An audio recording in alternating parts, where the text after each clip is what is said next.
Bueno, buenos días y bienvenidos a la Jornada de Salud y Bienestar Calviá 2025. Es un verdadero honor poder presentar esta jornada organizada por la Escuela Municipal de Hábitos Saludables de Calviá y que tiene como lema Impulsa tu salud, decisiones que marcan la diferencia. Esta escuela se construye sobre 4 pilares: la alimentación, el ejercicio físico, el bienestar emocional y la higiene del sueño, y constituyen el motor para la base de un estilo de vida saludable. Antes de abrir la jornada, me gustaría compartir con vosotros el vídeo que se proyectó el pasado jueves en el acto inaugural de la escuela. En él podéis ver reflejado el esfuerzo, la ilusión y el compromiso que hay detrás de cada uno de los programas destinados a promover la salud y la prevención en nuestro municipio.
Muy bien, pues a continuación invitamos a subir al escenario a Juan Antonio Amengual, alcalde de Calviá, quien será el encargado de inaugurar oficialmente esta jornada.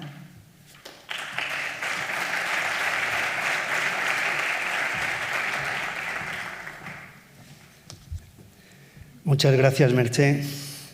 Yo creo que el aplauso, ya os lo digo, es para Merche y todo su equipo, ¿eh? Bueno, buenos días a todos.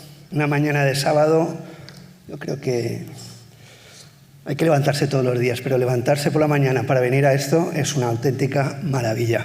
Y que sea aquí, en Calviá, en el Casal, es una maravilla también. Y abrir esta jornada de salud y bienestar, por tanto, para mí es un placer. Y la verdad que es un orgullo. Y la organiza la que hicimos el jueves, ya lleva un año trabajando, pero la pusimos la puesta de largo el pasado jueves, nuestra Escuela Municipal de Hábitos Saludables del Ayuntamiento de Calviá. Y después de ver el vídeo, pues más que nunca estamos muy orgullosos y nos sentimos obligados como administración a apoyar estas iniciativas, que al final van en un sentido increíble, que es la calidad de vida y la calidad de vida de nuestra ciudadanía. Y no me quiero extender, pero necesito dar las gracias especialmente a todo el ICE, a toda el área de deportes, a Merche Batidor, porque es el auténtico motor de este proyecto y que se lo ha cogido con una ilusión y unas ganas que son abrumadoras. Yo tengo el placer de conocer a Merche desde hace muchos años y a la vez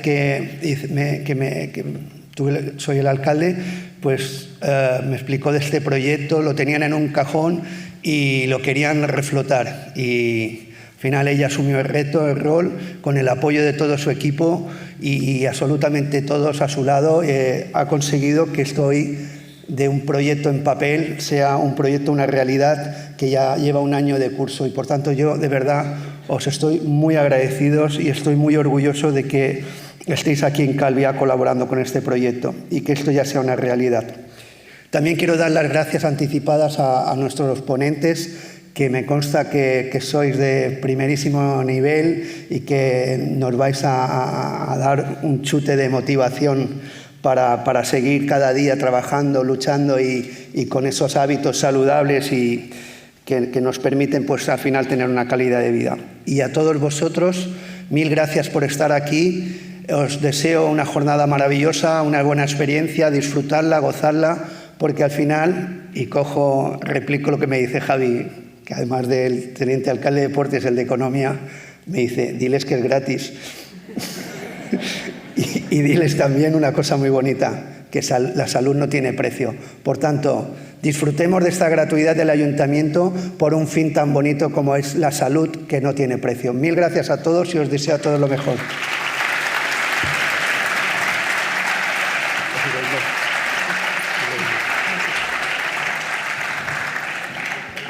Muy bien, pues ahora sí que arrancamos con la jornada de hoy. En primer lugar, lo hacemos con un invitado muy especial, que seguramente todos los que estáis aquí lo conocéis. Creador del reconocido blog Fitness Revolucionario, es un referente en el ámbito de la salud, el ejercicio y la nutrición.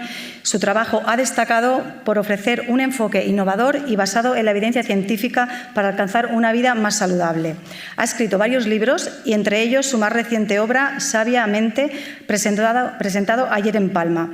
Hoy tenemos la suerte de contar con su presencia para ofrecernos su visión sobre la importancia del ser más fuerte y cómo empezar.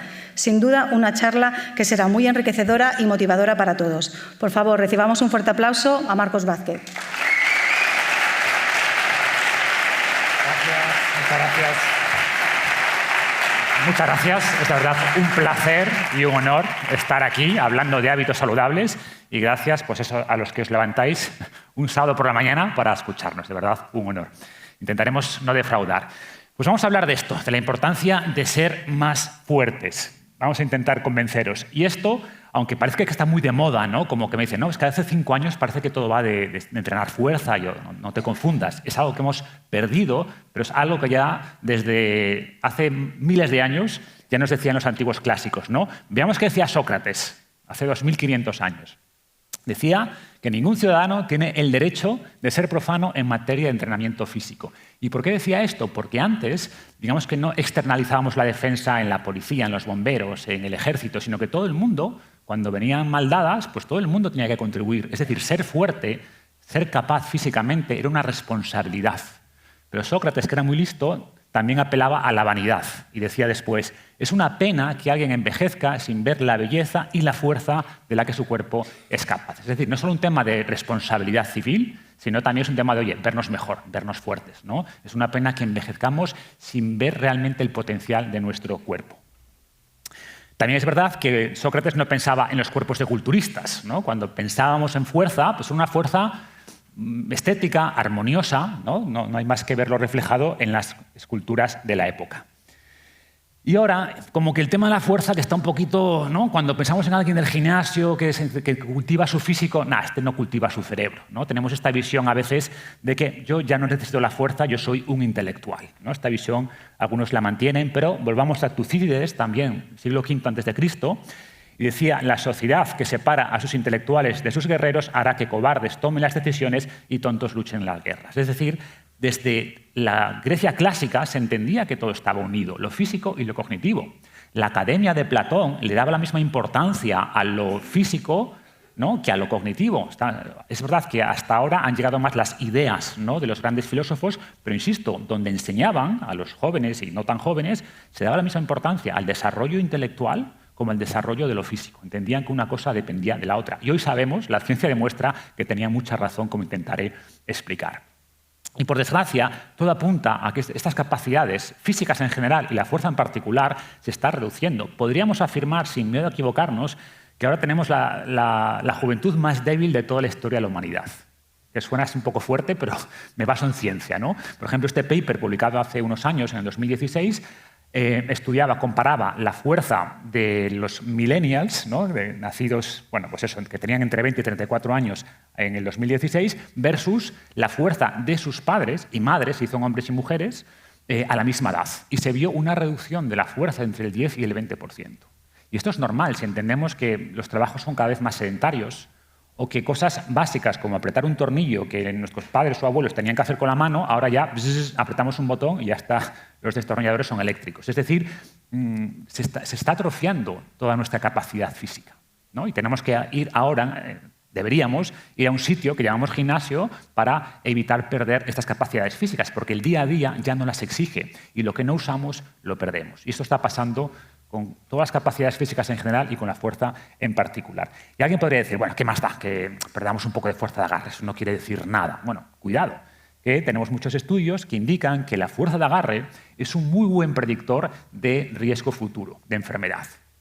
Es más, es un mejor predictor que cosas a las que damos mucha importancia como el colesterol o la presión arterial, que también tienen importancia, desde luego. Pero la ciencia demuestra esto, que lo que nuestro cuerpo puede hacer y lo que nuestro cuerpo puede lograr en términos de fuerza es tan importante o incluso más, nos da más información que valores analíticos clásicos. Y por eso, en muchas consultas médicas, se está empezando a incluir cosas como la fuerza de agarre en un panel completo de salud. O vemos, por ejemplo, lo que muestra esta gráfica es que las personas en el tercil, ¿no?, el tercio más fuerte, que es el verde, pues tenían menos riesgo de infarto, de derrame cerebral, de cáncer, por supuesto de caídas, de fracturas, ¿no?, que el grupo azul, que era el que tenía menos fuerza de agarre. Entonces, la fuerza de agarre no es algo despreciable, es algo que aporta mucha información. Y vemos que cada pérdida de 5 kilos en la fuerza de agarre se asocia con entre un 10 y un 16% de aumento de riesgo de mortalidad. Y vemos que en hombres pues hay un punto de corte donde el riesgo aumenta mucho, ¿no?, a partir de perder los 40 kilos de fuerza de agarre, y en las mujeres pues está en torno a 20-25. ¿no? Serían como umbrales donde si bajamos de esos umbrales el peligro empieza a aumentar de manera más acelerada. Bueno, pues vamos a probar cómo estamos por aquí, ¿no? Esto no es solo teoría, así que vamos a calentar un poquito las manos todos. Tengo aquí un aparatito, vamos a hacer una pequeña prueba. Esto no os lo esperabais, ¿eh? ¿Veis? Algo tan sencillo como esto nos da información sobre nuestra salud. No es lo único, que nadie se preocupe si salís mal, ¿vale? Pero... Venga, un voluntario, venga, obligado. Bueno, el alcalde, claro, por supuesto, vamos a ver. Vamos a ver, dale fuerte, aprieta, fuerte. Ahí, dale. Fuerte, fuerte, fuerte. ¿Ya? Vamos a decir públicamente, ¿no? 48, bien, no está mal. Tenemos margen de seguridad respecto a esos 40 que decía, ¿no? Venga, pues, una chica, dale fuerte. Fuerte ahí con la mano. Muy bien, muy bien. Oye, muy fuerte, ¿eh? Se nota que eres un buen ejemplo de lo que dices. 40 para una mujer está muy bien. Venga, un chico por aquí, fuertote. Veremos que ahora no se ve muy bien, ahora os doy algunas referencias. 43, no está mal. Venga, una chica por aquí. Vamos, fuerte, fuerte, fuerte. Muy bien, están fuertes las chicas aquí, ¿eh? 44. Venga, pues venga. No me lo rompas. Muy bien. 34, no está mal. Venga, la última. Venga, las últimas dos. Lo dejo por aquí y lo vamos pasando.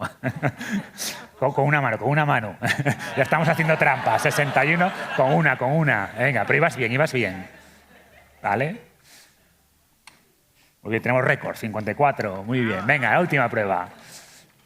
¿Eres zurda? Vamos a ver. 35. Muy bien, estamos bien. Yo siempre digo esa paradoja, ¿no?, que a estos eventos viene la gente que menos lo necesita, ¿no? Y la gente que tendría que estar aquí están ahí fuera tomándose unas cañas, aprovechando la mañana del sábado, porque seguro que estos valores ahí fuera no son típicos, ¿no? Pero por daros algunas referencias, ¿cuál es nuestro objetivo? El objetivo es estar en el top 25%. Según la evidencia científica, eso es súper protector. No hace falta estar en 1% mejor, ¿no? Pero estar en el 25% mejor se asocia con mejor salud a futuro.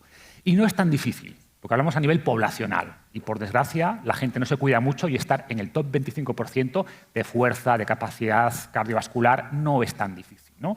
Pero en este panel vemos que hay que corregir por dos factores, ¿no? Punto uno, por la edad y también por la altura. Entonces son orientativos. Pero, por ejemplo, alguien joven como el alcalde, 38 años, ¿no? Más o menos, Juan Antonio. Bueno, pues para estar en top 25%, perdón, esta es la tabla de mujeres, top 25%, pues deberíamos tener 30 y algo serían 56, o de 40 y algo, 53, 50 y algo, 50, ¿no? Y también es verdad que en esta muestra hay que hacerlo 2 veces, o sea, cómo se hace realmente normativo, hay que calentar un poquito mejor, seguramente se ganaría un poquito de fuerza, pero ves que no es tanto, no es tan difícil. O en el caso de mujeres, pues claramente 40 kilos ya te posiciona claramente en el top 25%, apretar con 40 kilos de fuerza, ¿no? Entonces ves que tampoco es algo tan difícil y es indicativo, o sea, es predictivo de salud. No es el único valor que tengamos que tener en cuenta, por supuesto, pero es un valor que forma parte de este panel de salud. No solo lo que dice una analítica de sangre o la presión arterial, sino también lo que nuestro cuerpo puede hacer. O algunos objetivos también muy interesantes, tener la capacidad de colgarse durante 1 minuto. Y además esto es algo funcional, que en un momento dado nos puede salvar la vida. O ser capaz de cargar con 2 pesos de la mitad de nuestro peso corporal. Es decir, si peso 70 kilos, pues ser capaz de sujetar durante 1 minuto 35 kilos en cada mano. Son tests de una fuerza que te posiciona claramente en el top 20-25% de la población. Y no es tan difícil si entrenamos un poco, no es tan difícil, ¿vale? Es verdad que la fuerza de agarre, ¿por qué se usa mucho la fuerza de agarre en los test médicos, en los estudios? Porque es muy fácil de hacer. Tardamos unos segundos, nos da información, es muy poco invasivo, pero evidentemente que nadie esté pensando, pues entonces solo entreno fuerza de agarre y mejor. No, digamos es una forma es un proxy o una medida subrogada de la fuerza general del cuerpo, que es lo realmente importante, ¿no? Normalmente es raro que tengas un cuerpo, entre comillas, muy débil, iba a decir cuerpo escombro, pero que suena feo, un cuerpo muy débil y que tengas una gran fuerza de agarre. Es raro. Normalmente la fuerza de agarre es un reflejo de la fuerza del resto del cuerpo. Pero es verdad que por genética hay gente que tiene más masa muscular en los brazos, muñecas más anchas, que puede tener más fuerza, aunque luego igual no se cuide, y al revés, ¿no? Entonces lo ideal sería tomar más métricas de fuerza. Y por ejemplo, hacer flexiones es una mejor métrica que únicamente la fuerza de agarre, porque al hacer flexiones trabajamos, o sea, evaluamos más musculatura que solo la fuerza de agarre. O al hacer sentadillas con peso, evaluamos más fuerza que solo con la fuerza de agarre, ¿vale? Por ejemplo, en este estudio, que por desgracia se hizo solo en hombres, veían que los hombres, en este caso, que hacían más flexiones, aquí lo óptimo, la menor mortalidad se encontraba con más de 40 flexiones. Y vemos que los que hacían menos de 10 tenían una mortalidad muy superior, ¿no? También otra reflexión es que no hace falta estar en lo mejor, en el 5% superior. Entre estar en el 5, 15, 20, bueno, en realidad no hay muchísima diferencia. Lo que desde luego no queremos es estar en el vagón de cola. No queremos estar en ese 20% con peores resultados porque es lo que se asocia con mayor mortalidad, ¿no? O tenemos muchos estudios que nos dicen que las personas con mejor calidad muscular, pues con el tiempo tiene más supervivencia. Esta gráfica nos dice qué proporción seguían vivos, ¿no? Momento cero, todos vivos, y con el tiempo pues la gente va muriendo. Pues a los 22 años después de empezar este estudio, el quintil, es decir, el 20% con mejor calidad muscular, tenía una supervivencia mucho mayor que el 20% con menor calidad muscular. Yo digo esto de que el músculo nos hace más difíciles de matar. El músculo es tremendamente protector.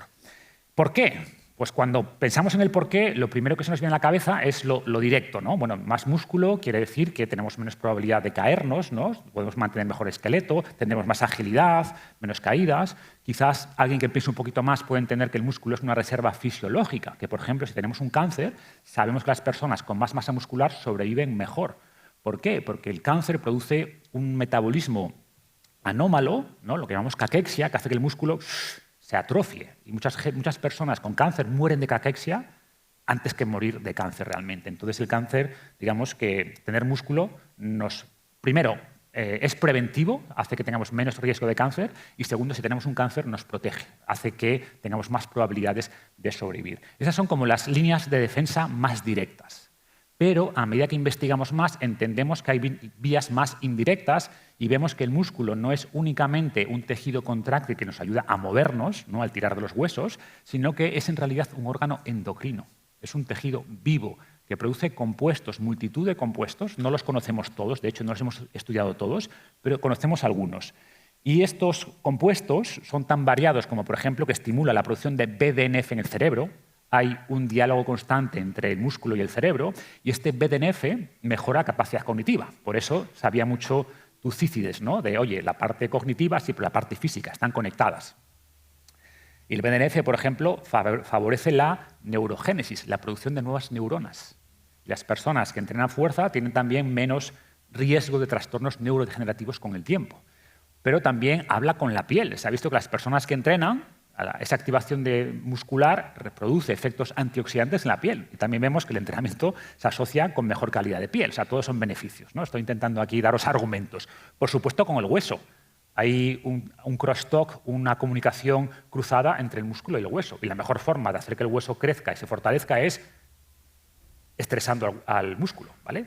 Entrenando fuerza con ese músculo. Y, por supuesto, con el tejido adiposo y, por supuesto, incluso a nivel digestivo. Se habla mucho ahora de los famosos fármacos agonistas del GLP-1, ¿no? El Ozempic, Mounjaro, todos estos. Bueno, pues la masa muscular facilita el aumento de esta hormona, del GLP-1. Y sabemos que la masa muscular aumenta la saciedad, ¿no? Más masa muscular, mejor control del apetito. Entonces, en definitiva, todos son beneficios y tenemos que dejar de ver el músculo como un tejido contráctil simplemente y empezar a verlo como lo que es, un órgano endocrino en toda regla. Y por eso el efecto de mejorar la masa muscular es tan sistémico, afecta prácticamente todos los órganos.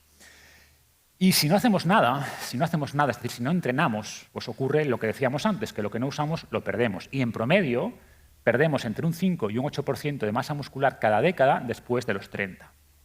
Esto es lo que nos dicen los estudios. Y muchas veces pensamos que esto es fruto del envejecimiento. Y yo digo que no. Bueno, yo no lo digo, lo dice la ciencia. Esto no es fruto del envejecimiento. Esto es fruto del autoabandono. Es fruto de no entrenar, ¿vale? De no hacer actividad física más allá del entrenamiento. Porque vemos que las personas que se mantienen activas, esta reducción es mucho más pequeña. A ver, no podemos frenar el paso del tiempo, por supuesto que el envejecimiento hace que perdamos masa muscular, masa ósea, pero tenemos mucho más control del que pensábamos sobre la velocidad a la que esa curva desciende.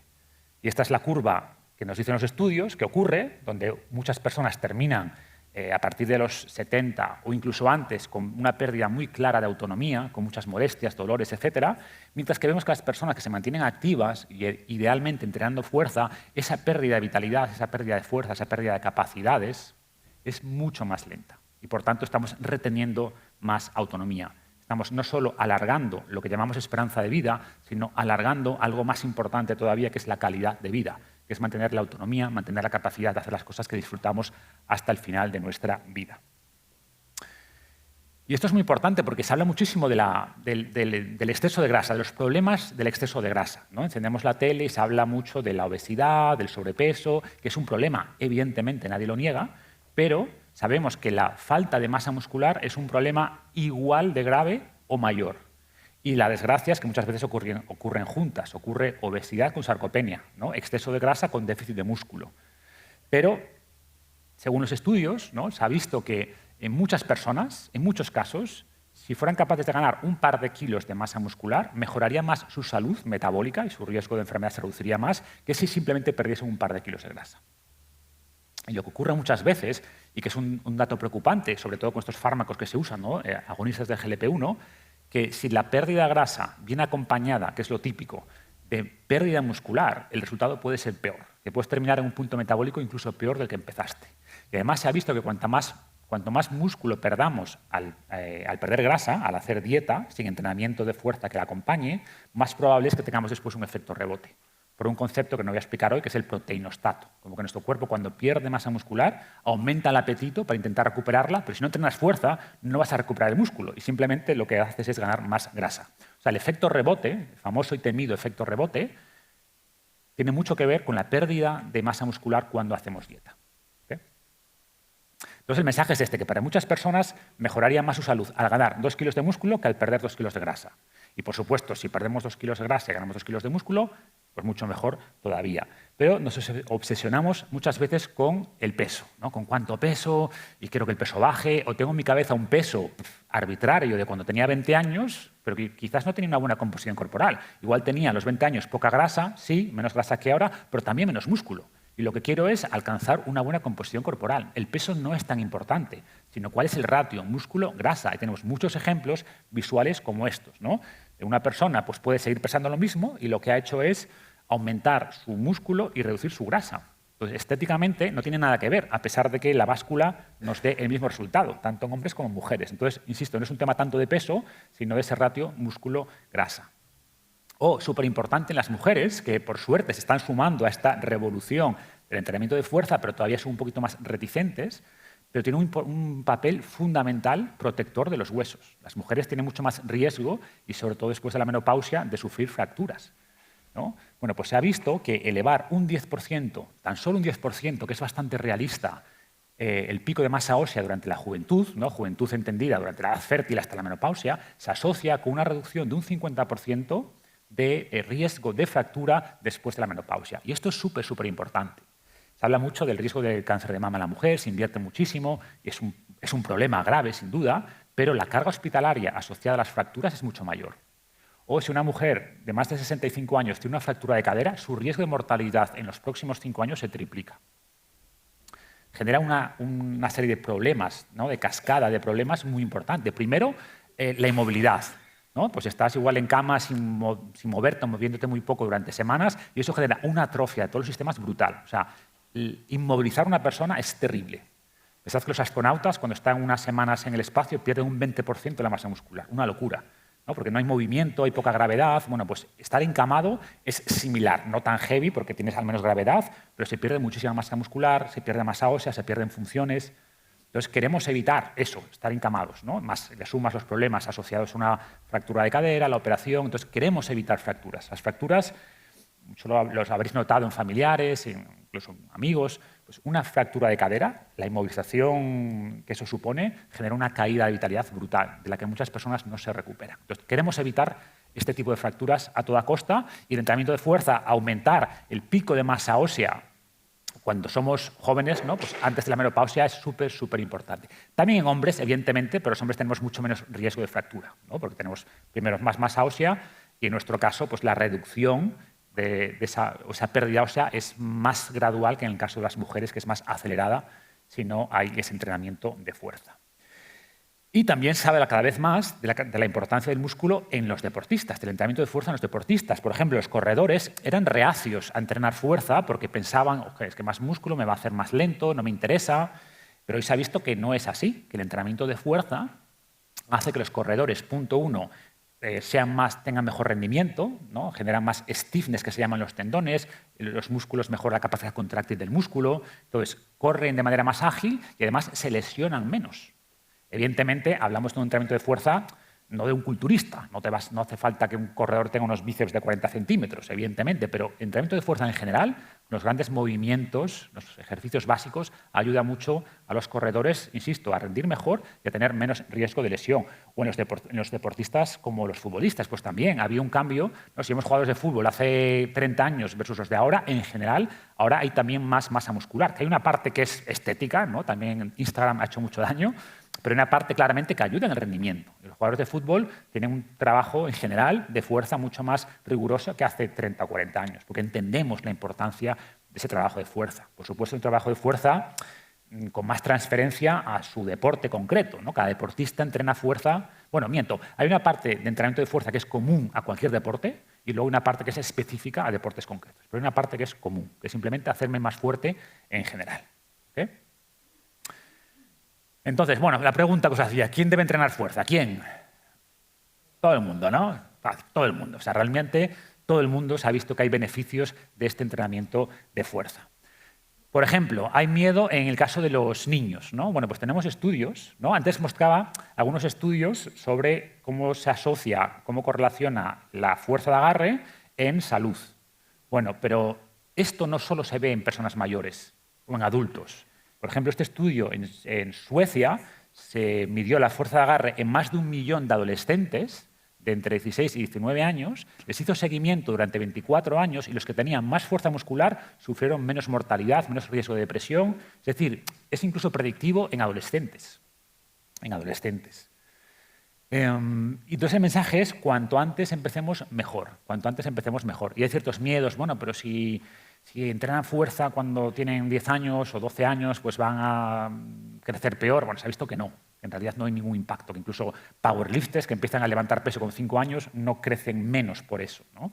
Y que todos son beneficios. Si son capaces de desarrollar más masa muscular y más masa ósea cuando son jóvenes adolescentes, es una reserva fisiológica que se llevan toda la vida. Esto es como empezar a ahorrar. ¿Cuándo es el mejor momento para ahorrar? Cuanto antes. Está el efecto de interés compuesto. Si empezamos a ahorrar masa muscular, masa ósea con 10, 12, 14 años, pues mejor. Incluso con menos, ¿eh? Incluso los expertos hablan de que a partir de 7, 8 años, que pueden entender ya instrucciones claras, pueden empezar a hacer un trabajo de fuerza. Dicho esto, yo soy más partidario de que ese trabajo de fuerza sea el juego, ¿no? Juegos que implican moverse, escalar, subir un árbol. Eso es trabajo de fuerza, es hacer una dominada, es hacer curl de bíceps.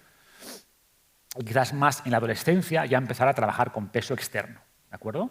Pero se ha visto que incluso si empiezan antes a levantar peso, que no es lo que yo recomiendo necesariamente, pero que no es negativo, que no hay ningún impacto negativo, por ejemplo, en el potencial de crecimiento, sino que al revés. Todo lo que mejore en su masa muscular ósea de pequeños, eso que se llevan. Son como ahorros, ¿no? Como que están invirtiendo ya en esa cuenta de ahorros que se van a llevar toda la vida. Entonces, mensaje 1, cuanto antes mejor, pero el siguiente mensaje, nunca es tarde, porque igual alguien aquí en la audiencia, pues yo ya he pasado la menopausia, o ya tengo 60 años, me creo que esto es súper importante, o 70, pero para mí, ¿qué? ¿Esto ya es muy tarde? No, nunca es muy tarde. Volvemos al mismo símil. Cuanto antes empecemos a ahorrar, mejor, pero es mejor empezar a ahorrar con 60 que no hacerlo nunca, ¿no? Entonces, evidentemente, alguien que desde joven pues, entrena fuerza, pues, va a tener un pico más alto en la juventud y luego, además, ese descenso, ¿no? Cuando llegue a los 70, 80, va a estar muy bien.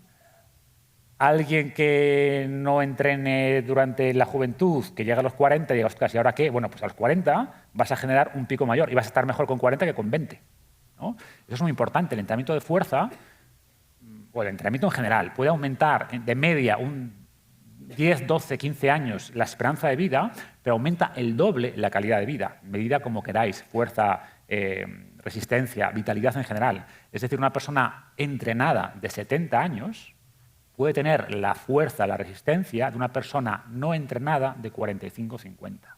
Nada nos da esto, nada. Ni la mejor dieta del mundo, mediterránea, no importa.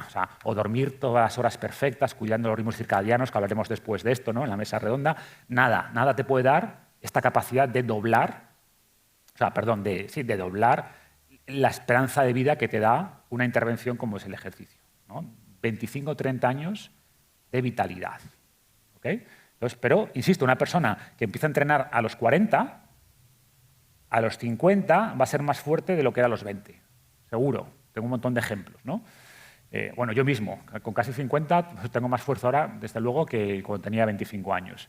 Y cuando alguien tiene 60, pues tampoco es tarde, porque si empieza a entrenar a los 60, evidentemente nunca va a lograr la fuerza que si hubiera empezado con 40 o que si hubiera empezado con 15 o con 20, pero va a separarse de este declive, que es lo que ocurre cuando no entrenamos. Si soy capaz de empezar con 60 años, pues lo que hago es que me aseguro o aumento mucho la probabilidad de nunca cruzar ese umbral de incapacidad, que es lo que queremos lograr, no pasar nunca a perder mi autonomía. Y el entrenamiento de fuerza es la mejor estrategia para no perder nunca esta autonomía.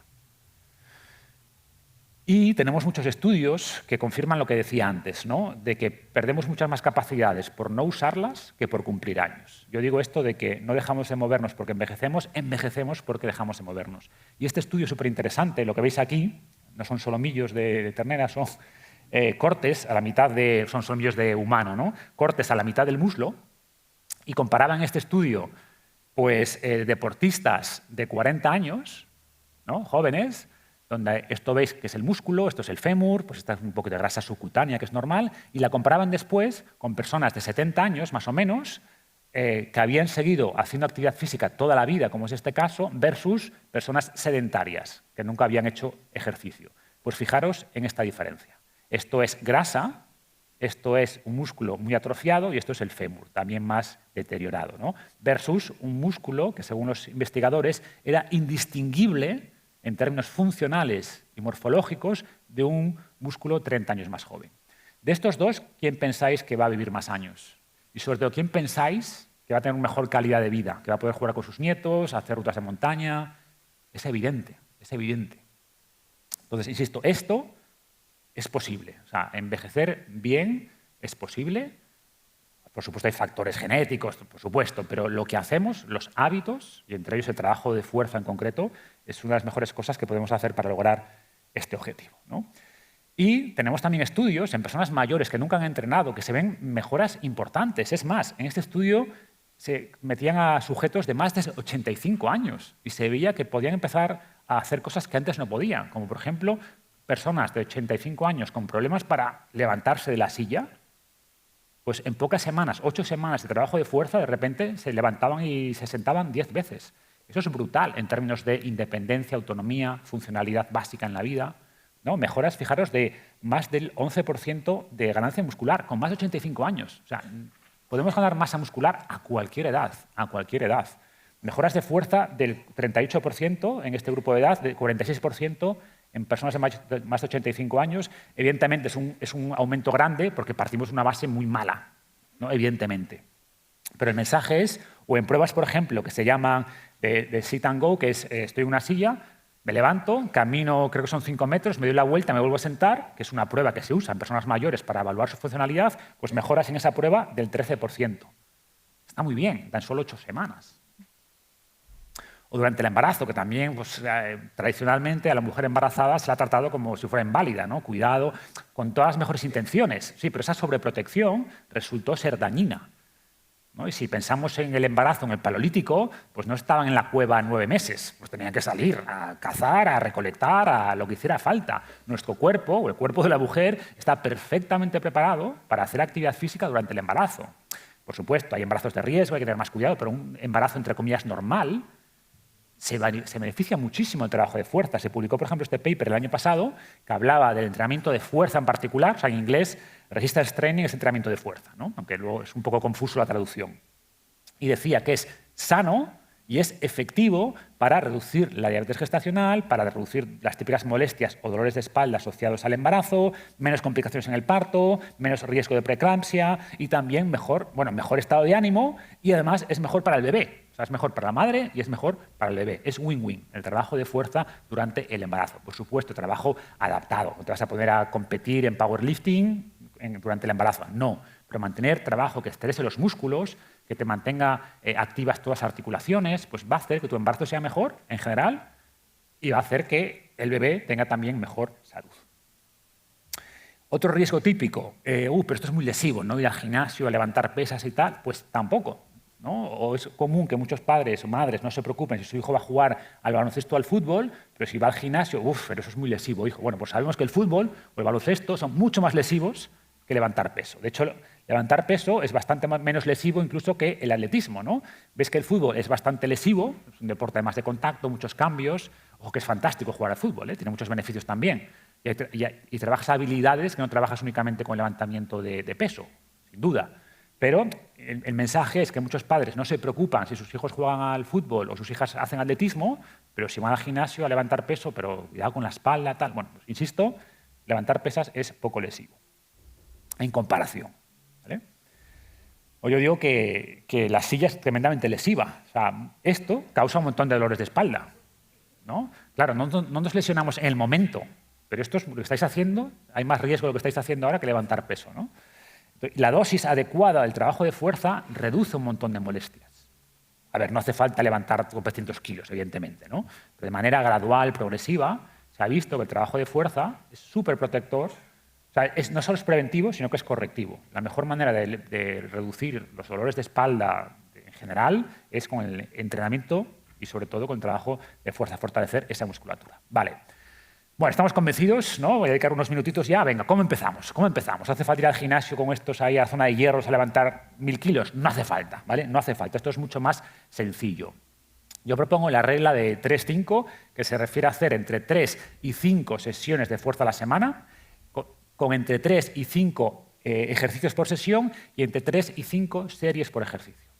¿Vale? Sencillo. 3-5 días a la semana, 3-5 ejercicios en cada sesión y 3-5 series por ejercicio. Con eso tienes la dosis óptima. Quien pueda hacer 3, 3. Quien le encante y haga 5, 5. Pero no es necesario hacer 5. Es más, podemos empezar con incluso 2. Con 2 sesiones de fuerza a la semana ya vemos una mejora muy marcada en todo lo que he explicado hasta ahora. ¿Okay? 2 sería el mínimo, idealmente 3-4. Pero 3 sería lo óptimo. O sea, estaría muy cerca del óptimo para la mayoría de personas. De hecho, vemos esto, ¿no? Que pasar de no hacer nada a entrenar 1 o 2, el beneficio es muy grande. Entrenar 3 días, mejor todavía. 4, mejor todavía. Y a partir de ahí ya es un tema, ya entramos en el terreno de la vanidad, ¿no? Pues ya agrada un poquito más de masa muscular, notarme mejor el tríceps. Bueno, ya es que también está perfecto, ¿eh? No, nada en contra de la vanidad, pero entendiendo que la base es la salud y que con 2, 3, 4 días es más que suficiente para la mayoría. Y son sesiones cortas en general. Ahora hablaré de esto, ¿no? Muy importante, la sobrecarga progresiva, que esto también lo sabían los clásicos, ¿no? Está el cuento de Milón de Crotona, el mejor atleta de todos los tiempos, con no sé cuántos coronas en los Juegos Olímpicos, y cuenta la leyenda que él le preguntó a su padre, oye, ¿cómo me puedo hacer más fuerte? Y el padre, con toda su sabiduría, le dijo, muy fácil, hijo, coge este ternerito y lo que tienes que hacer es, te lo pones a la espalda y cada mañana le das una vuelta a la plaza del pueblo con el ternerito en la espalda. ¿Qué ocurre? Que ese ternerito cada día va creciendo, ¿no? Y se va haciendo más pesado. Y por tanto, unos años después, pues Milón iba con un buey, ¿no? Cargando con el buey encima de la espalda, dando la vuelta a la plaza del pueblo. Evidentemente, esto no es del todo real, ¿no? Porque al final el progreso no es absolutamente lineal, es un poquito más complicado, pero conceptualmente está en lo cierto. O sea, mucha gente lleva 10 años yendo al gimnasio y a veces pongo en Instagram algún mensajito, ¿no? Pues cualquier persona que entrene debería ser capaz de, por ejemplo, levantar su peso en sentadilla. Mucha gente me dice, pues yo llevo no sé cuántos años y no soy capaz. Y bueno, pues no has entrenado bien. Salvo que tengas algún tipo de problema mecánico, anatómico, todo el mundo debería ser capaz de levantar su peso en sentadilla con una progresión adecuada. Y mucho más, pero como un mínimo. Entonces, si tú llevas mucho tiempo entrenando y no eres capaz, quitando cualquier problema anatómico, es porque no has hecho una buena progresión. No has escuchado a Milón de Crotona o al padre de Milón de Crotona, ¿no? Entonces, en el fondo, conceptualmente, es ir aplicando cada vez más carga.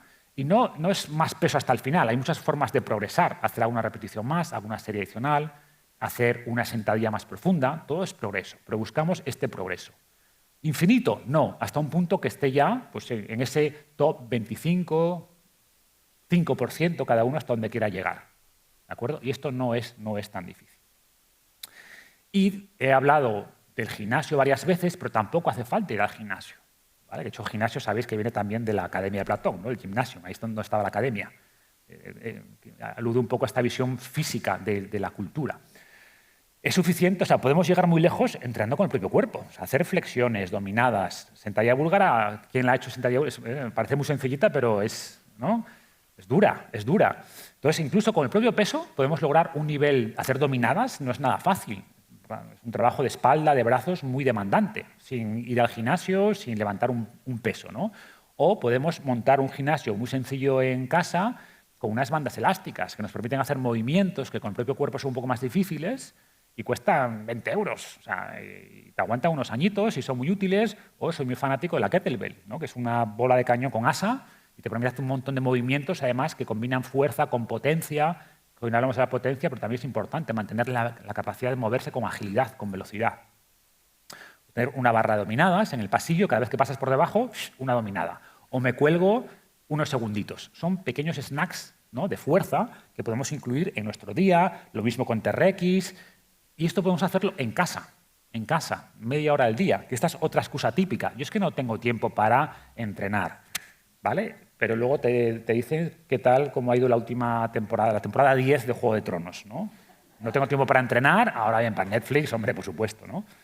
Bueno, pues al final, si tienes 20 minutos, ¿no? Imagina que tenéis 20 minutos. Bueno, pues cogéis un temporizador y hacéis este circuito. Pues me hago 20 sentadillas y luego 15 flexiones y luego 20 desplantes y luego 5 dominadas. Y lo hago en bucle. Cuando me fatigue, paro 30 segundos, recupero y continúo. ¿Que tengo 10 minutos? Pues lo mismo en 10 minutos. ¿No? Y ese tipo de estímulos se han visto que son muy potentes. De hecho, como esta excusa de no tengo tiempo es tan común, los investigadores de la ciencia de ciencias de la actividad física están trabajando o investigando el concepto de snack, de fuerza o snack de movimiento, ¿no? Que se refiere a pequeñas ráfagas que hacemos durante el día, creo que lo pongo a continuación. Sí, los snacks de fuerza son ráfagas de ejercicio de menos de 1 minuto de duración que se repiten varias veces al día. Y, por ejemplo, en personas mayores, en un paper, un estudio, analizó esto, que consistía en sentarse y levantarse de la silla durante 1 minuto, 2 veces al día, y ya se vio que esto en personas mayores, no entrenadas, obviamente, en deportistas esto es un estímulo muy pequeño, pero en una persona sedentaria mayor, pues solo esto, hacer 2 snacks de 1 minuto al día, sentarse y levantarse, aumentó un 6% la fuerza de las piernas y un 2% la masa muscular en tan solo 28 días. ¿De acuerdo? Así que yo os propongo hacer esto. Vamos a hacer un pequeño snack, ¿cómo lo veis? ¿No? Llevamos mucho tiempo sentados. Vamos a levantarnos. ¿Veis? Para terminar de despertaros, voy a poner vamos a hacerlo de 30 segundos, ¿vale? 30 segunditos. Cuidado con los asientos estos retractables, que son los carga el diablo. ¿Vale? Coger un poco de espacio y bajar lo que podáis. Quien le cueste, pues que baje un poquito. ¿Vale? Quien no pueda bajar así, bajamos así, lo que cada uno pueda. Venga, pues 3, 2, 1, vamos allá. Venga, sentadilla, vamos. Vamos, Calviá, a moverse. Yo os voy a grabar. Venga. Muy bien, eso es. Muy bien, venga, un poquito más, llevamos 15 segundos. Venga, intensidad esos últimos 10 segundos. 9, venga, vamos. Venga, más rápido. 5 segundos más. 4, 3, 2, 1. Venga, ya. Muy bien. Bueno, pues esto que hemos hecho tan sencillo, si lo repetimos 2, 3, 4 veces al día, ya es un estímulo. Y están ocurriendo cosas. Los músculos se contraen. Los músculos de los cuádriceps, que son músculos grandes. Estamos aumentando la oxigenación del cuerpo. Estamos llevando más riego sanguíneo al cerebro. Esto es una tontería que ni sudamos, ni nos esforzamos, pues tiene un impacto, ¿vale? Si miráis vuestro reloj, pues igual hay gente que ya con esto se ha puesto a 100 pulsaciones por minuto. Esto está bien, o sea, es una señal que no estáis muy en forma, eso es lo malo, pero lo bueno es que habéis hecho trabajar el corazón. Eso está bien, es muy útil. Si repetimos esto 4 o 5 veces al día, este snack de fuerza es útil, mueve la aguja. Entonces, el resumen, no hay excusas, ¿vale? No ves que esto es muy difícil, que esto cuesta mucho, realmente no es tan difícil, no hay excusas. Y dejo para el final, ya para despedirme, este concepto. Vuelvo un poco, termino como empecé, ¿no? Al principio Sócrates planteaba el trabajo de fuerza, tener buenas capacidades físicas como una responsabilidad con nosotros y con los demás. Y hay el inventor del método natural de entrenamiento, que es Georges Herbert, un capitán de la Marina francesa, que, bueno, él estaba en la isla de Santa Lucía, que era una colonia francesa a principios del siglo XX, hubo una explosión del volcán y su ejército fue capaz. Bueno, y él lo primero que vio es que las personas que estaban en forma sobrevivían más. Y después de sus soldados, los que estaban más en forma pudieron salvar más vidas. Y él inventó a partir de esa experiencia, dijo, ostras, que esto no es un tema de vanidad, de verse mejor, es un tema de salvar vidas en realidad, ¿no? Y después desarrolló su método y decía esto, de ser fuerte para ser útil. Ser fuerte para ser útil. Y un tema que me tocó mucho en lo personal fue a raíz del desastre de la Dana, que acaba de cumplir un año, ¿no? en Valencia, pues me llegaron mensajes como, no solo 2, he puesto un par de ellos, pero como 8 o 10 mensajes de esta naturaleza. Por ejemplo, de esta mujer que me decía que le pilló el agua dentro de su coche en Alfafar y que gracias a mi insistencia en que hay que estar en forma, pues a sus 49 años pudo saltar entre los coches, el agua, volver a casa al día siguiente caminando porque quería abrazar a su hijo, a su marido y ponerse al día a sacar barro de las casas de Aldaya, bla, bla, bla. Bueno, ostras, qué fuerte, ¿no? Que ya no es un tema de verse mejor, de cuerpo de bikini, que es lo que pensamos a veces, sino que quizás gracias a esto, quizás no, pero su percepción es que gracias a estar en forma fue capaz de salvar su vida. O otra chica que de hecho creo que ella respondió a no me acuerdo muy bien, pero bueno, que gracias a estar en forma pudo subirse a lo alto de las mercancías de un camión y subir a mi hija, ¿no? Y dices, ostras, pues subir, que no es fácil, tirar de una hija que no sé si pesaría, pues lo que fuera, 10 kilos, 15 kilos, 20 kilos. Entonces, quizás no pensamos en estas cosas, porque por suerte vivimos en un mundo mucho más seguro que el mundo de antes, pero nunca sabemos cuando vienen mal dadas, nunca lo sabemos. Y en general, pues tener buena capacidad física ya no solo es un tema de salud futura y tal, sino que es un tema que realmente puede ayudarnos a salvar nuestra vida o la vida de nuestros seres queridos o de nuestros conciudadanos. Así que, bueno, en definitiva, sed fuertes. Muchas gracias.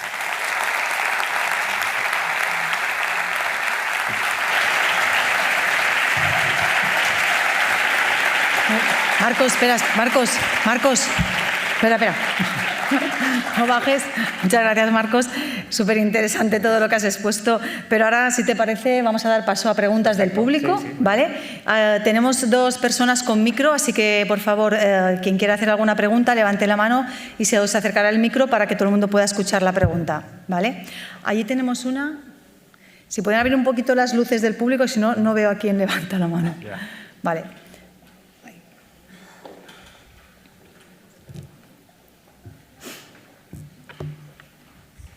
Hola Carlos, ¿qué tal? Mira, yo tenía dos dudas. Una, yo practico, estoy empezando, aquagym. Y no sé si es suficiente o además hay que añadir gimnasio, si los ejercicios de agua son suficientes. Y otra es una discusión que tengo con mi hermana, que ella dice que con caminar es suficiente. Claro. Y son las dos que quería preguntar. Sí, muy buen punto. Muy buen punto. De hecho, me encanta esta pregunta porque no lo comenté en la charla, es importante, ¿no? Hace tiempo publiqué un post que recibió bastante hate.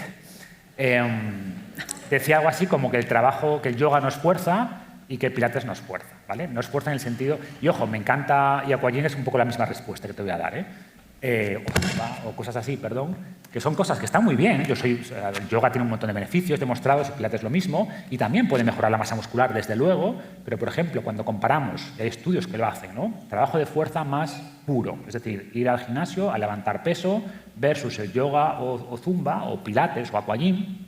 En el caso de aquagym no he visto estudios, pero apostaría mucho dinero a que es lo mismo. Pues se ve que con el trabajo de fuerza la mejora de la masa ósea es muchísimo, muy superior, muy superior. Entonces, sabiendo que lo importante realmente cuando hablamos de actividad física es que hagas algo que disfrutas, eso es súper importante, porque lo importante en esto es la adherencia. Si el trabajo de fuerza puro no lo disfrutas, te va a costar más, ¿no? Pero que al menos tengas un día a la semana, ya no te digo más, pero un día a la semana donde le doy un trabajo al músculo de esa sensación de, ostras, que ya no puedo más el músculo, que arde, eso es bueno, ¿no? Como tú quieras, con máquinas, con peso libre, me da igual, ya no le pongo apellidos. La máquina es más fácil al principio, más segura al principio, pero se ha visto que si hablamos de obtener todos los beneficios del trabajo de fuerza, y especialmente las mujeres en esa masa ósea, los estudios son claros. El trabajo de fuerza más tradicional, donde llevamos algunas repeticiones, algunas series hasta el final, con fallo muscular o que pica el músculo, ese estímulo no lo logramos con yoga, no lo logramos con pilates, no lo logramos con aquagym. Insisto, recibe hate, ¿no? La gente dice, pues venga a hacer yoga conmigo y verás. Yo ya, pero que de verdad que no es eso. Que algo te fatigue mucho, no quiere decir que estés logrando ese estímulo a nivel de hueso. Que sí, que mantener esa postura de perro es muy duro, sí, pero no quiere decir que estés logrando ese impacto en la masa ósea, ¿no? Por ejemplo. Lo mismo que decías con caminar, que caminar es fantástico. Yo digo que caminar está muy bien, pero no es suficiente. Requieres un poco ese estímulo de fuerza. Ojo, también digo lo opuesto, Oye, que trabajo de fuerza está muy bien, no es suficiente. También requieres un poco de movimiento en tu vida. Hay gente que está súper fuerte y luego se fatiga persiguiendo el autobús 200 metros. Eso es igual de malo, ¿no? Hoy hablo de fuerza, pero tengo charlas sobre la importancia de la capacidad cardiovascular y de un V2 max, que no es el tema de hoy, pero también.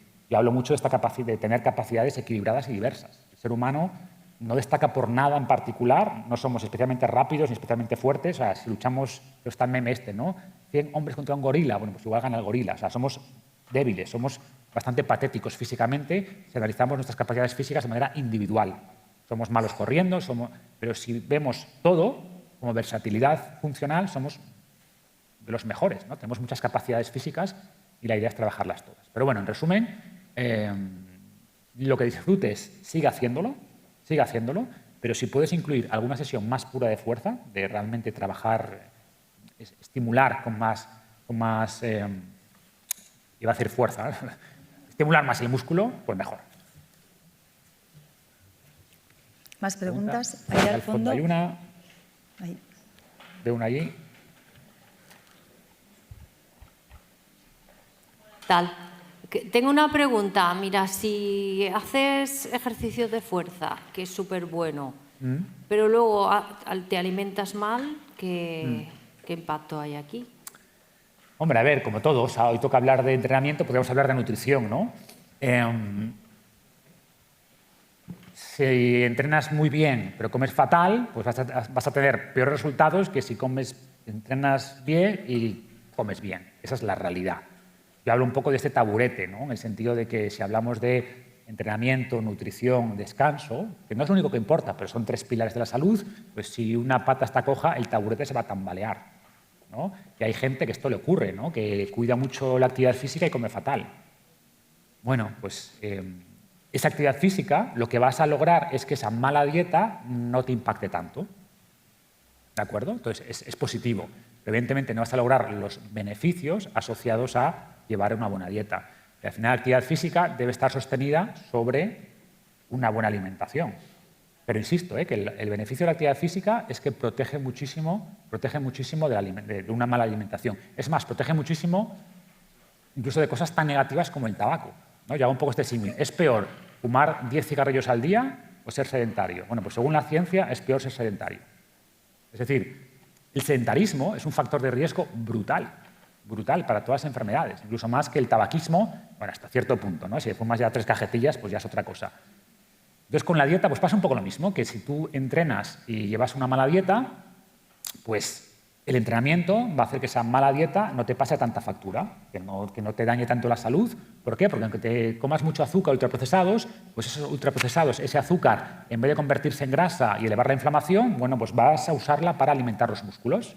No es el mejor combustible, no, pero al final lo vas, entre comillas, a quemar. Por ejemplo, si tú ves la nutrición de muchos deportistas de élite, no es la mejor.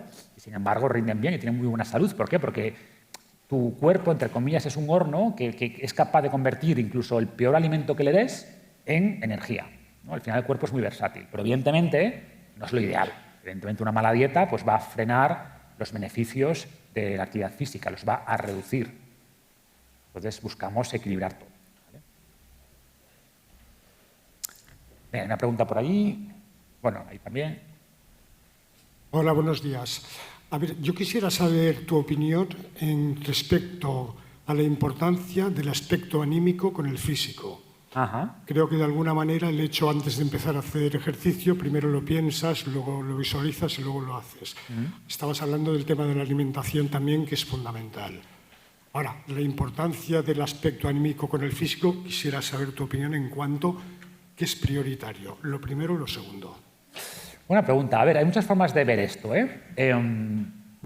algo muy importante que han demostrado los estudios es que el entrenamiento general y el de fuerza en particular mejora mucho el estado de ánimo y mejora la autoconfianza. Es decir, si tú vas al gimnasio y entrenas fuerza, bueno, entrenas en general, mejora la autoestima, la autopercepción, te vas a ver mejor y eso hace que te sientas mejor. Y además, como he explicado antes, cuando trabajamos la masa muscular y elevamos esa BDNF en el cerebro, eso reduce la depresión, mejora el estado de ánimo en general. O sea, la actividad física en general es un potente, primero, factor preventivo de estados de ánimo deprimidos y segundo, se publicó un metaanálisis hace unos meses donde venía a decir que luego se fue cuestionado, depende cómo lo mires, pero la conclusión de los investigadores fue, ojo, que la actividad física tiene un efecto incluso mayor que los antidepresivos para reducir la depresión. Hay muchos tipos de depresión, depende de muchas cosas, pero la actividad física es súper potente, tiene un efecto metabólico brutal. O sea, muchas veces la mejor manera de cambiar el cerebro es a través del cuerpo, es a través de aumentar la intensidad del ejercicio, de esforzarte y, por tanto, hay una conexión muy directa entre lo físico y lo cognitivo, ¿no? Como decía antes. Dicho esto, también es verdad que si tú estás en un estado de ánimo, entre comillas, más deprimido, negativo, pues lo último que te apetece a veces es hacer actividad física. Y no es fácil romper esta barrera. Pero para mí es muy importante que tú conozcas los beneficios. Cuanto más consciente seas de los beneficios, que es lo que intento transmitir con este tipo de charlas, más probable es que venzas esta resistencia, ¿no? Cuanto en tu cabeza mayor sea el beneficio que vas a obtener por algo, más probable es que superes ese dolor inicial de hacerlo. Por tanto, por eso yo hago tanto énfasis en divulgar la importancia de esto. Cuando entiendes la importancia, más fácil es que rompas esa inercia de no hacer nada. Y tenemos que desarrollar la capacidad de hacer cosas que no nos apetecen. Eso también es fortaleza mental. He hablado de la física, pero esto se traduce a la fortaleza mental. Yo digo esto, que es una tontería, pero a mucha gente le funciona, yo incluido. Si no tienes ganas de entrenar, entrenas sin ganas. O sea, no te hace falta tener ganas para hacer las cosas, ¿no? Igual que vas al trabajo muchas veces sin ganas, ¿no? En la realidad, pues, ¿por qué no entrenas sin ganas? Y generalmente, cuando entrenas, tu cuerpo se calienta, empiezas a tener esas liberación de endorfinas, ves los resultados, ahí aparece la motivación, ¿no? Esto que decimos, que la motivación muchas veces es la consecuencia y no la causa de la acción. Entonces va por ahí. No sé si he respondido a la pregunta, que era bastante abierta, pero hay una relación muy clara. O sea, lo físico mejora mucho lo anímico y al final, cuando tienes un estado anímico deprimido, entender la importancia de por qué voy a hacer esto ayuda como el catalizador inicial para que hagas la acción y cuando haces la acción y tienes resultados te motivas y entras en ese círculo positivo, ¿no? Ese círculo virtuoso Pero hay que entrar ahí y luego no caerse, porque luego ¿qué ocurre? Ocurre la vida, ¿no? Pues esto es una racha mala, un problema de salud o un familiar enfermo, se rompe esa rueda y luego cuesta mucho a veces retomarla. Pero de esto va la vida, ¿no? ¿Hay una pregunta por allí? Sí. Bueno, tú dices, Mercho, cuando... Hola, buenos días. Buenos días. Hablando sobre dietas, ahora se demonizan los carbohidratos. ¿Qué piensas tú ahora de las dietas keto? ¿Qué piensas de las dietas keto? A ver, o sea, en general las dietas con apellidos no me gustan, ¿no? El problema es que tendemos a este reduccionismo nutricional, los carbohidratos. Es carbohidratos, ¿sabes? El brócoli es carbohidrato, el azúcar es un carbohidrato. Entonces, para mí no es tanto ponerle un nombre así muy global, sino qué tipo de carbohidrato hablamos. O sea, evidentemente hay buenos carbohidratos y malos carbohidratos, igual que hay buenas grasas y que hay malas grasas. Entonces, lo que sabemos con muy alto porcentaje de certeza es que al final, para mantener el peso corporal, lo más importante es cuánta cantidad absoluta de comida ingieres, cuántos nutrientes, minerales, polifenoles hay en esos alimentos y después cuánta proteína consumes. Y si eso lo tienes bastante bien ajustado, que comas un poco más de carbohidrato o menos, o más grasa o menos, es poco relevante. Haz lo que te pida el cuerpo, usa tus preferencias. Hay gente que gravita más hacia carbohidrato, hacia otras personas más hacia las grasas. Pero insisto, es muy diferente hablar de carbohidrato en términos de verdura, fruta, legumbres, cereales integrales, tubérculos y tal, hablar en términos que, pues eso, de azúcares, de pan blanco, de este tipo de cosas. Muy distinto. Entonces, carbohidrato es un término muy amplio, ¿no? Y luego sobre las dietas keto, que para quien no sepa a qué se refiere, son dietas muy bajas en carbohidrato, que lo que hacen es elevar unos compuestos llamados cuerpos cetónicos, hacen que el cuerpo empiece a utilizar más las grasas como combustible y también como energía para el cerebro. Y el principal beneficio, bueno, como decía antes, lo más importante si queremos perder peso es lograr un déficit calórico, gastar más de lo que ingerimos. ¿Qué ocurre? Que eso no es fácil, porque cuando hacemos eso, cuando intentamos hacerlo comiendo menos, entrenando más, llega el hambre y es muy difícil luchar contra el hambre. El hambre al final siempre gana. Y lo que se consigue muchas veces, no siempre, pero muchas veces en muchas personas con la dieta cetogénica, al aumentar los cuerpos cetónicos, es pasar menos hambre. O sea, tolerar mejor el déficit calórico. Entonces, en esos casos, la dieta cetogénica tiene sentido. Yo tengo un programa que es de cero a ceto, que mucha gente dice, ostras, después de un montón de dietas que no me funcionaba porque pasaba mucha hambre, al entrar en cetosis, de repente noto una claridad y una reducción del apetito que me permite mantener el déficit calórico más tiempo. Y eso para mí tiene mucho sentido en este tipo de personas, sobre todo en personas con resistencia a la insulina, sedentarias, que mucho carbohidrato, incluso aunque sea carbohidrato bueno, pues igual tienen problemas para tolerarlo. Unas semanas de cetosis tiene mucho sentido, pero transicionando después hacia un enfoque más equilibrado.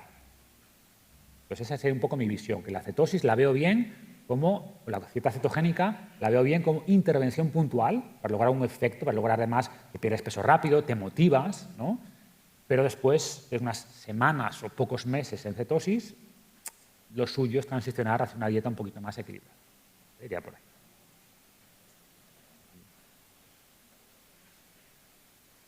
Hola, buenos días. Bozarrón. Micrófono muy potente.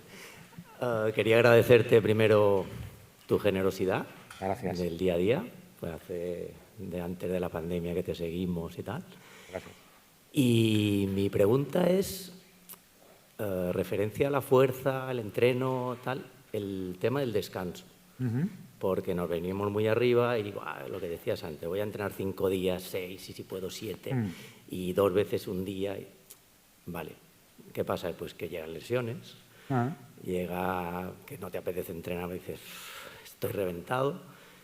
Pues era eso, tu opinión sobre el tema de los descansos, que es muy personal. Sí, no, tú lo has dicho. O sea, al final yo siempre digo que todo lo bueno llevado al extremo se convierte en lo opuesto. Y esto aplica también al entrenamiento. O sea, el entrenamiento es fantástico, pero no deja de ser un estresor. Es un estrés que aplicamos al cuerpo. Y el estrés no es malo. O sea, el estrés es necesario para crecer, para mejorar en todos los ámbitos de la vida. Necesitamos cierto estrés, ¿no? El estrés, aunque tiene muy mala fama, el estrés adecuado, en la dosis adecuada, es buenísimo. Un estrés agudo, donde aplicamos estrés y descansamos. Estamos constantemente aplicando estrés y estrés y estrés y estrés y no descansamos. Eso un error, porque el músculo realmente crece cuando descansamos.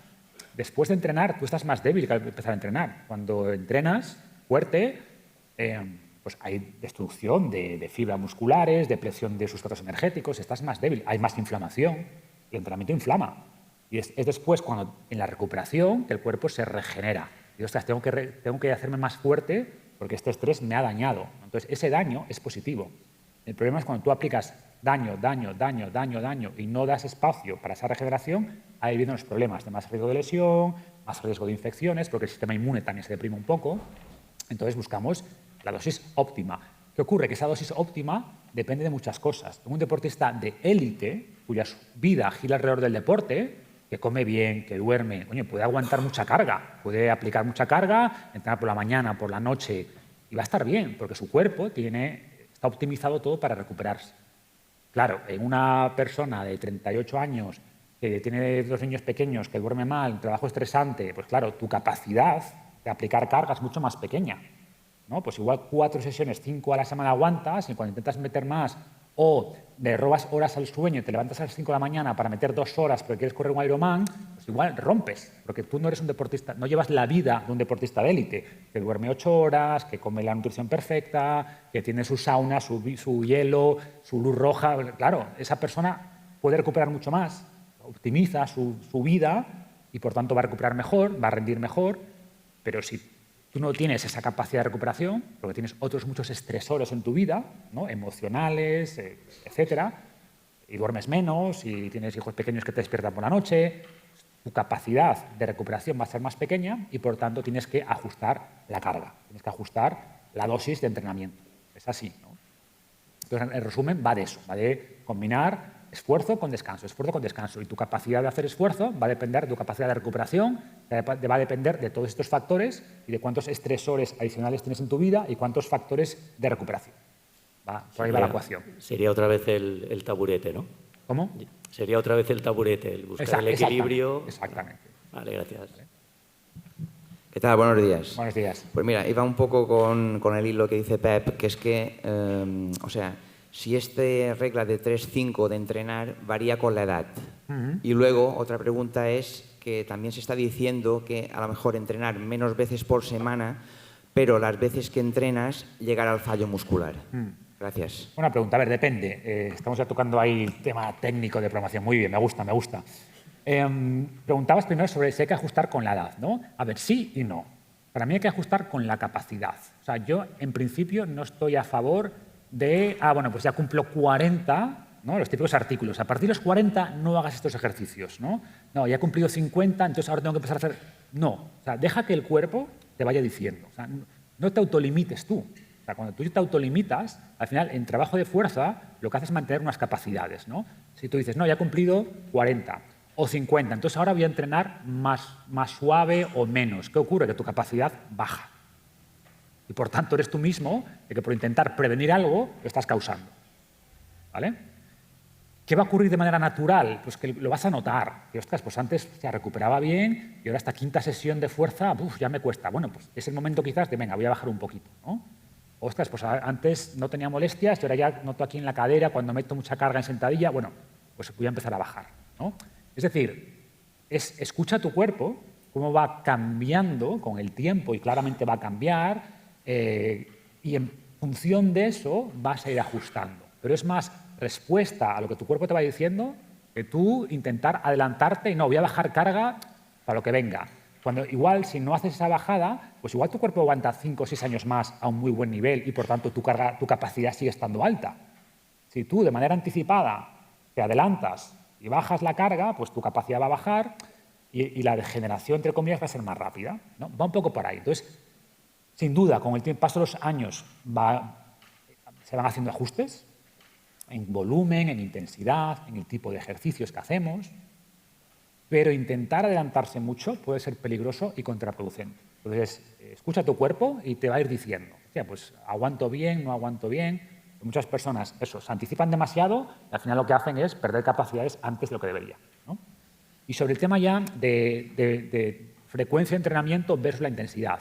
Depende de los objetivos. Por ejemplo, a nivel de... Si hablamos de hipertrofia, es verdad que es mejor quizás entrenar menos días, pero que las series las llevemos un poquito más cerca de ese fallo muscular. Que el mensaje principal que escucha el cerebro para decir meto más síntesis muscular o menos es, vale, pero este músculo realmente lo hemos usado hasta el final o no. Porque si percibe que hay mucha reserva, dice, vale, es suficiente con lo que tengo, porque nunca lo estoy agotando. Nos hace falta meterle un poco alguna serie, como decía antes, al fallo. Pero si hablamos de fuerza es distinto. Fuerza mira más la intensidad total que cuánto glucógeno he gastado. Entonces, para mantener la fuerza no hace falta llegar al fallo. Hace falta mantener un poco la intensidad, ¿no? Mantener un poco las cargas altas, sin pasarse, por supuesto, pero no hace falta llegar al fallo muscular. Si hablamos de hipertrofia, de masa muscular pura, sí es necesario ese estímulo, ¿vale? Pero sabemos que correlaciona mejor, aunque he hablado mucho de músculo, correlaciona mejor la fuerza que el músculo. Es más importante con los años mantener fuerza que mantener masa muscular. Evidentemente están muy unidos, fuerza y masa muscular, pero es más predictivo de salud la fuerza que la masa muscular. Venga, ¿alguna pregunta más? Hay una aquí también adelante. Hola, Marcos. Tengo 45 años y abro el armario de mi cocina y tengo 80 botes de suplementos. Ya estoy un poco perdida porque no sé realmente qué es lo que me funciona, aunque sospecho que sean 4, 5, 6. Bueno, pero en general veo que funcionan. Gracias. Entonces, ¿tú qué recomendarías a una persona de andar de a pie? ¿Qué es lo que no debería faltar como suplementación externa a lo que es la alimentación? Primero, que nuestras cocinas son parecidas, yo también tengo un montón de suplementos, pero no es lo que recomiendo necesariamente. O sea, al final, primero, hablemos de suplementación en general. Yo diría que si haces las cosas bien en términos de alimentación, de descanso, de entrenamiento, que es lo que hablamos aquí, tienes el 95-98% cubierto, aunque no tomes absolutamente ningún suplemento. Dicho esto, si haces las cosas bien, pues sí, parece que ciertos suplementos concretos tienen evidencia y que pueden ayudarte a lograr ese 3, 4, 5% extra, ¿no? Dentro de esos suplementos, que son como muy generales para casi todo el mundo, hay poquitos, la verdad. Están cosas como la creatina. La creatina se ha visto, o sea, cada vez que salen más estudios encontramos nuevos beneficios. Es un suplemento que viene del mundo del gimnasio en realidad, porque ayuda a mejorar la masa muscular, la fuerza, nos da energía al músculo, pero después se ha visto que, ostras, cuidado, que el cerebro es un reservorio importante de creatina, que con el tiempo perdemos creatina y eso aumenta también los problemas cognitivos y que dar creatina, personas incluso mayores, mejora la función cerebral, ¿no? O se ha visto que incluso en mujeres con menopausia que también puede ayudar. O sea, como que cada vez que se estudia más, se ven más beneficios y es un suplemento muy seguro, muy estudiado, hay miles y miles de estudios sobre la creatina. Bueno, pues ¿todo el mundo debería tomar creatina? No, yo no diría eso. Ahora bien, ¿es un suplemento que puede ayudar a la mayoría de personas? Todo apunta a que sí. Sabemos que en las dietas modernas, incluso aunque lleves una buena dieta, es probable que tengas un déficit de magnesio o que no esté optimizado, porque es distinto, ¿no? Una cosa es el déficit y normalmente las recomendaciones oficiales hablan de corregir déficits, que por suerte eso ya no existe. Ya no tenemos escorbuto, ya no tenemos beriberi, no tenemos raquitismo, por suerte. Pero una cosa es el umbral mínimo para que no haya enfermedades a corto plazo y otra es el nivel óptimo para evitar enfermedades crónicas a largo plazo. Y, por ejemplo, parece que aumentar un poco el consumo de magnesio con un suplemento pues podría tener un efecto protector, ¿no? Y el resto de cosas depende. Por ejemplo, que comes poco pescado azul, pues seguramente un suplemento omega 3 te ayude. Te expones poco al sol, pues seguramente un suplemento de vitamina D, más idealmente vitamina K2 y tal, y magnesio, te ayuda a la activación, pues seguramente te ayude. Va por ahí, pero son este tipo de suplementos, entre comillas, aburridos y comunes y no especialmente caros. O, estás, pues consumo poca proteína, por lo que sea. Bueno, pues quizás tener en tu casa un aislado de proteína para esos días donde no consumes suficiente te ayude, ¿no? Va por ahí. Y luego, claro, la suplementación es un mundo tan grande y tan poco regulado que te vende un montón de cosas, ¿no? Por ejemplo, en longevidad pues están estudiando muchos desde... O por ejemplo, descanso mal. Bueno, pues hay suplementos que pueden ayudarte a descansar. Tengo estrés este periodo. Bueno, pues tomar ashwagandha durante unas semanas, tampoco mucho más, ¿eh? Tengo ciertos reparos con la ashwagandha a largo plazo, pero la ashwagandha unas semanas seguramente te ayuda a bajar el cortisol, te ayuda a rendir mejor mentalmente, a dormir mejor. Entonces, va por ahí, ¿no? Como que hay algunos que puedes tomar de manera crónica y es probable que te ayuden, y el resto yo los plantearía ¿En función de qué? Oye, pues me ha salido el LDL alto. Bueno, pues hay suplementos, sin entrar todavía en fármacos, que pueden ayudarte a bajar de manera natural, entre comillas, ese LDL. Bueno, pues probemos a ver cómo funciona, ¿no? Problemas digestivos. Bueno, probemos con un probiótico de esta cepa que se ha visto en nuestros estudios. Va por ahí. Es decir, personas sanas, que no tienen ningún problema concreto, yo recomendaría muy poquitos suplementos, muy poquitos. Y luego ya, en función de, oye, etapa de estrés, durmiendo mal por lo que sea, problemas intestinales. Bueno, pues con este problema concreto vamos a intentar probar con ciertos suplementos que sabemos que tienen evidencia para ese problema concreto que tienes. Iría por ahí la idea. Hay una pregunta aquí.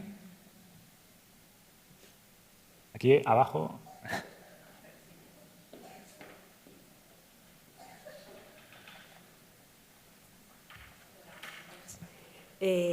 Tengo una pregunta que tiene relación con lo que hablas últimamente de entrenamiento híbrido. Llevo tiempo entrenando fuerza y solo hace medio año que he empezado a correr. Y bueno, yo tengo 58 y esa insistencia que tienes tú en nunca es tarde para empezar a entrenar fuerza. En cambio, mi pregunta va relacionada con la parte cardiovascular. Si es tarde para empezar a correr, para seguir corriendo siempre, porque he notado un beneficio enorme desde que combino las dos cosas. Claro. La fuerza me ha dado siempre, me ha animado el estado de ánimo, me hace sentir más fuerte, todo lo que has comentado, pero la felicidad de correr no la noto con nada más. Entonces, claro, tengo un miedo de no pasarme. Entonces, relacionado con la pregunta del compañero, ese 3-5 que comentas es para fuerza, pero cuando lo combinas con algo más como es correr, ¿habría un ideal de dosis semanal? Buena pregunta. A ver, bueno, primero, ¿tú cómo te sientes? Muy bien, claro. Pero, o sea, pero con miedo siempre de no lesionarme, porque vengo de lesiones. Sí. A ver, yo siempre digo que al final cómo te sientes es como el mejor indicador, ¿no? Y si hablamos de dosis, sí hay una dosis ideal, y el problema es que es muy dependiente de la persona, ¿no? Porque a mí tu edad no me dice gran cosa, porque seguramente muchas amigas tuyas de tu misma edad pues están mucho peor que tú, me jugaría bastante, ¿no? Entonces seguramente para ellas lo que tú haces sería un desastre. Si mañana las empezamos a poner tu rutina de fuerza, la rompemos, ¿no? Porque para ellas es mucho, pero para ti no lo es, porque estás adaptada. Entonces, hay métricas subjetivas, ¿no? Como el HRV, la variabilidad de frecuencia cardíaca, que nos dicen, oye, pues me estoy recuperando no de los entrenamientos, cómo está mi cuerpo, y luego las típicas molestias que empieza a haber, que suelen ser previas a lesiones un poco más importantes. Entonces, sabemos que en general la dosis óptima, según los estudios, es 1 hora al día. 1 hora al día. Ojo, no quiere decir que si haces más sea malo, pero quiere decir que ya no por hacer más vas a tener más beneficios. 1 hora al día en total, la actividad física, ¿no? Y luego puedes decir, oye, pues son 7 horas a la semana, hago 4 de fuerza, 3 de aeróbico o al revés, o como cada uno quiera combinarlo. Y esa dosis es tolerable prácticamente para cualquier edad, ¿no? Cuando empiezas a subir mucho de esa dosis, lo que sabes es que no vas a tener mucho más beneficio. En términos de salud, en términos de rendimiento, hombre, pues un atleta sí, va a entrenar más de 1 hora. Pero en términos de salud, ya no hay un beneficio adicional. Ya estás como exprimiendo el máximo beneficio que puedes de la actividad física. Entonces es un tema ya de, bueno, ¿cuánto disfruto esto? ¿Me compensa ya meterle más sesiones más largas? Pues ya corro, por ejemplo, 10 kilómetros, soy capaz de correr 10 kilómetros, ¿no? Que vienen a ser, pues eso, 40, depende de la velocidad, pero 45 minutos, 1 hora corriendo. ¿Tiene sentido? No, pues ahora quiero prepararme la media maratón y la maratón de no sé qué. Ahí empezamos a poder tener más problemas, más riesgo de, por ejemplo, lesiones por sobreuso, ¿no? Que igual no lo notas, pero de repente pues un día el tobillo te hace crack o fascitis plantar o la cadera te empieza a dar molestias. Entonces ya empiezas el beneficio-riesgo empieza a cambiar, ¿no? Al final, cualquier intervención, incluido el ejercicio, tiene un riesgo. Todo tiene un riesgo. ¿Qué ocurre? Que el beneficio del ejercicio es tan grande que el riesgo es mínimo comparado con el beneficio. Pero claro, esto llega hasta un punto. Llega a un punto que está alrededor de 1 hora al día de actividad física, donde el beneficio, o sea, seguir aumentando el ejercicio ya no va a darte más beneficio, pero el riesgo sí va a empezar a aumentar, sigue aumentando más, ¿no? Entonces, ese es un buen heurístico, Oye, si hago 1 hora al día y voy combinando fuerza, resistencia, ya está. O sea, ya estoy, como decía, exprimiendo al máximo el beneficio de esta actividad. ¿Que quiero hacer más? Porque lo disfruto, porque me gusta, me da felicidad. Bien, pero el riesgo aumenta y el beneficio no va a seguir aumentando. Entonces ya es una decisión más personal, ¿no? Y si estás por debajo de eso, pues perfecto. Como todo, hay muchas cosas que influyen. Si tienes mejor técnica de carrera, pues tu cuerpo va a aguantar más, ¿no? Por ejemplo, si hablamos de problemas como osteoartritis de rodilla, ¿no? O problemas de artrosis, etcétera, pues se ha visto que es especialmente marcado en 2 grupos. Las personas, que hablo de corredores, los corredores que meten muchos kilómetros y las personas sedentarias. O sea, ser sedentario es terrible para las articulaciones. Y las personas con menos riesgo son ese corredor o corredora que, bueno, pues que hace eso, 40, 60 minutos, no hace tiradas muy largas. Eso es lo óptimo. Darle un estímulo articular sin pasarse, ¿no? Para mí, correr ya maratones con frecuencia, una cosa es que digas, no, mi objetivo vital con 50 o con 60, no, a los 60 quiero correr la maratón de Boston. Genial, lo haces una vez, le das un chute al cuerpo, pero es una vez. Pero ya no, pues ahora media maratones y X maratones al año. Eso ya es menos recomendable. Ya es menos recomendable. No vas a correr maratones, pues seguramente estés bien con lo que haces. Recordemos que Filipides murió después de correr la maratón, ya nos da una idea de... Todo en exceso es malo. Vamos, ¿una pregunta más? Una pregunta más. Hola Marcos, Hola. Gracias por tus aportaciones. Gracias. En cuanto a lo que estabas comentando antes sobre esa inflamación fisiológica del músculo cuando estamos entrenando o en las horas de después, ¿no? ¿Cómo afecta a una persona que ya tiene una inflamación sistémica muy prolongada, o sea, de bajo grado me refiero? A esa recuperación muscular, ¿cómo afecta en concreto esta inflamación ¿Te refieres crónica? a una persona que tenga inflamación crónica de bajo grado, cómo afecta a la recuperación? Exacto, porque Vale. ya es sumado a esa inflamación Sí, fisiológica sí. muscular. Sí, es que tendemos a confundir lo agudo con lo crónico, ¿no?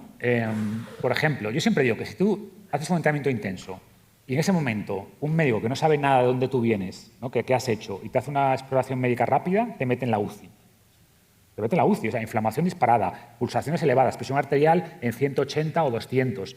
Te vas a morir, ¿no? Es decir, el ejercicio es un estresor muy grande y el efecto agudo que genera es todo malo. Inflamación, presión arterial elevada, puede elevar mucho la glucosa también, ¿no? Que es energía, triglicéridos elevados. Sin embargo, el efecto crónico es todo lo opuesto. Reduce las pulsaciones, reduce la presión arterial, reduce la inflamación. El ejercicio es muy antiinflamatorio. Pero tiene esta paradoja, ¿no? De que a nivel agudo, puntual, genera un estrés muy grande y el cuerpo, en la recuperación de ese estrés, lo que hace es mejorar la tolerancia a todo eso. Entonces, esto que digo, que afecta a algo que se entiende muy fácil, que es la presión arterial, ¿no? El ejercicio eleva mucho la presión arterial, pero después lo que hace es reducirla en reposo, ¿no? Eleva mucho la frecuencia cardíaca, pero lo que hace después es reducirla en reposo, porque tu corazón es más eficiente. Activa mucho el sistema inflamatorio, el sistema inmunitario, pero después hace que el sistema inmunitario funcione mejor, que tengas menos riesgo, por ejemplo, de enfermedades autoinmunes, ¿no? Porque regulas mejor el sistema inmune, o hace que después el sistema inmunitario te proteja más de cualquier enfermedad. Entonces, en personas con inflamación crónica de bajo grado, el ejercicio es muy bueno. El ejercicio es muy bueno porque regula el sistema inmunitario. Es como que le mete un chute que luego hace que se regule mejor y que esta activación absurda del sistema inmunitario sea menos proclive a producirse, ¿vale? Entonces, es positivo. Es positivo. Dicho esto, si estás, por ejemplo, esa inflamación que tienes se debe a un proceso de una regeneración de un tejido, un sistema inmunitario muy activado, el sistema inmunitario requiere un montón de recursos, muchísimos recursos. Por eso cuando estamos enfermos sentimos muy baja energía. ¿Por qué? Porque el cuerpo dice, oye, tengo que activar el sistema inmunitario para protegerte, matar patógenos, regenerar tejidos, por tanto, bajo la energía que tienes para que estés tranquilo, no estés gastando, no estés entrenando mucho porque necesito energía. Entonces, estás en un proceso de este tipo, seguramente no debas hacer mucha actividad física porque estás, entre comillas, robando recursos al sistema inmunitario que tiene que estar activo. Esta inflamación es buena en un momento dado, te puede ayudar, ¿no? Pero en general, como en régimen, ante esa inflamación crónica de bajo grado que no responde a una infección, que no responde a una regeneración de tejidos, de una lesión, el ejercicio ayuda mucho en ese proceso inflamatorio constante. Gracias. Muy bien, pues ya dejamos aquí las preguntas por tiempo. Sí. Muchas gracias, Marcos. Y ahora, si queréis, haremos un break para estirar las piernas, tal y como nos ha indicado, hacer sentadillas, como nos ha indicado Marcos, y nos vemos a las 11:30 aquí para empezar la mesa redonda. Muchas gracias. Gracias.